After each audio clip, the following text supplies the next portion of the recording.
Hello everyone, এমকে Bengali ক্লাসরুমে সবাইকে জানাই স্বাগত। আজকে আমি পঞ্চম শ্রেণীর পশ্চিমবঙ্গের সাধারণ পরিচয়ের পৃষ্ঠা ৬৮ পাতার সমস্ত প্রশ্ন উত্তর আলোচনা করেছি।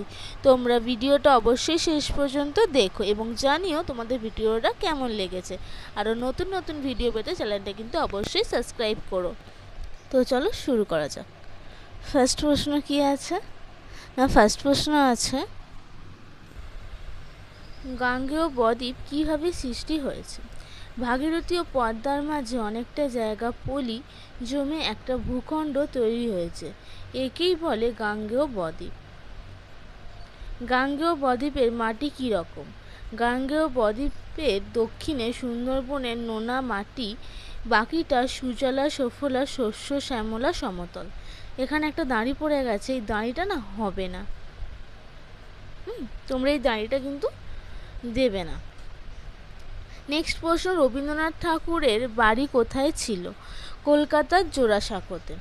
আমার সোনার বাংলা আমি তোমায় ভালোবাসি গানটি কার লেখা, কত সালে লেখা?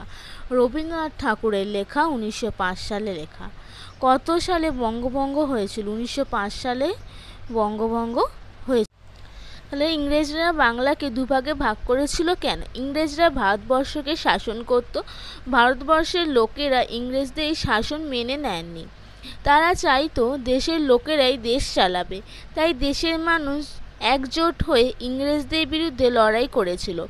ইংরেজরা চেয়েছিল একজোট হওয়া মানুষকে আলাদা করতে, বাংলাকে দুভাগে ভাগ করে সেই ভাগাভাগি শুরু করতে চেয়েছিল ইংরেজ শাসকরা।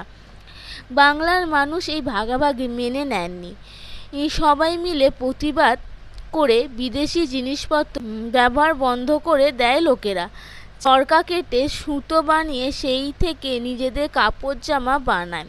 রবীন্দ্রনাথও বাংলা ভাগের বিরোধিতা করেন, তার প্রতিবাদে এই গানটি তিনি লিখেছিলেন।